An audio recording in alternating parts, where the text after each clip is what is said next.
Hey everybody, this is Anthony Griffin, Kim Matheson Associates at Allen Tate, Greensboro, North Carolina. I want to come back with another video. This one is geared more towards the sellers versus the buyer videos that we had previously done. So the video for today is not all offers are the same, breaking down the finer points of an offer.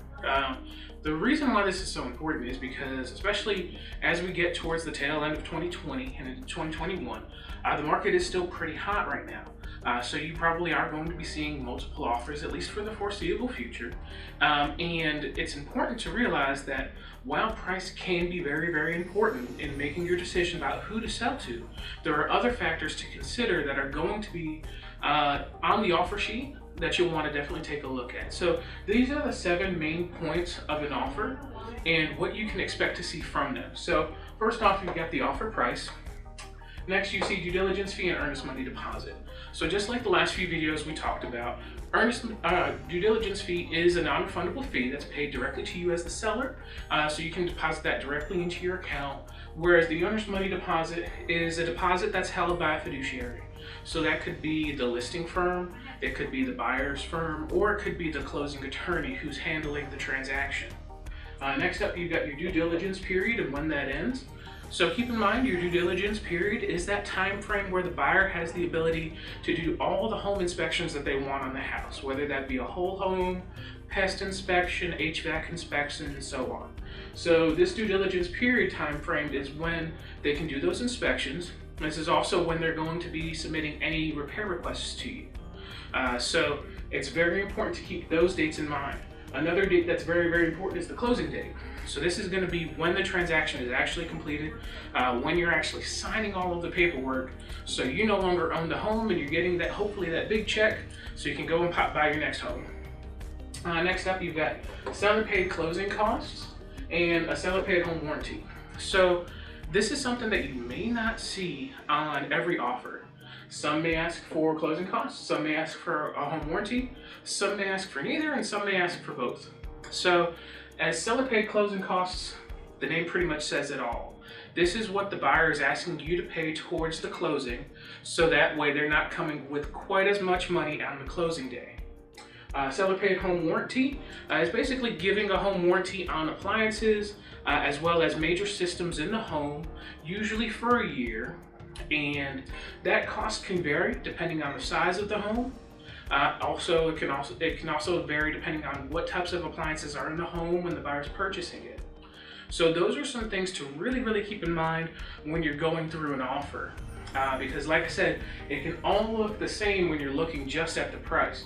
So to kind of give you an example of how drastically things can change with 2 seemingly very similar offers. Let's say you've got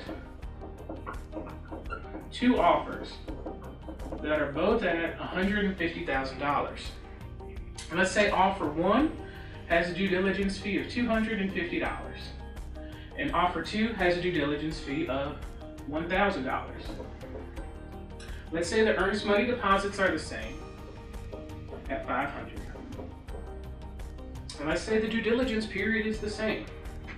Average due diligence periods can vary. You might see everything from 2 weeks to 3 weeks and anything in between, or sometimes a little bit more. It really is going to depend on how quickly the home inspections can take place. If the buyer happens to have a home that they are trying to sell, or maybe is already under contract, they may want to see that house close during the due diligence period. So let's leave that alone for right now. Let's go straight over to the closing date. So say this one closes in 45 days, and this one's closing in 30 days. Now we're going over here to seller paid closing costs. So let's say this first guy asks for $0 in closing costs, but this next one is asking for $1,000. And seller paid home warranty, let's say they both are asking for it. For the purposes of this one, we'll say that the cost of the home warranty is $650 that you would be paying at a closing. So for all intents and purposes, when you're looking at the offer price, it looks very, very similar. You know, both of them have $150,000 that they're willing to pay for your home. Next up, you got your due diligence fee. First offer is $250. So they don't have a whole lot of skin in the game, and they're also looking to close in kind of that normal closing time period of about a month and a half. Whereas this next seller, or this next buyer, has a substantial amount more money in there that they're on the hook for, regardless if they purchase the house or not. They're also closing in a quicker time period. Why could that be important to you as a seller? Well, let's say that you are desperately trying to get the home sold before the end of the year, so that way you're not paying your the full property taxes. Or let's say you need to sell your home because you've already taken a job in another state or another city in the state, and now this home is no longer feasible for you. A quicker close can definitely help out with that. Next up, you've got closing costs. So keep in mind that this isn't something you pay out of pocket. This is something that gets deducted from your proceeds at the closing. So while the first buyer has no closing costs and the second buyer is asking for $1,000 in closing costs, that may be negligible. Some people may be looking at it in terms of, well, I'm selling the house 2 weeks sooner than I would have. I'm only giving up $1,000 more. It may be more beneficial for you, especially if this means you can move on to your next home or move out of state that much quicker.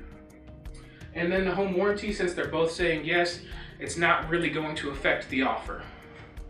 So with all of this in play, this is why it's so important to have an agent to explain to you the process and explain to you what the differences are in the offers. Because let's say the most important thing to you is when you close, whether that's the first time frame or the second, whether you want a quick close or you just want to make sure it gets wrapped up in a manageable time frame. Let's say it's important for you to know how much closing costs you're paying, whether it be $1,000, whether it be nothing at all. An agent is going to be able to explain that process to you, explain to you what it all means.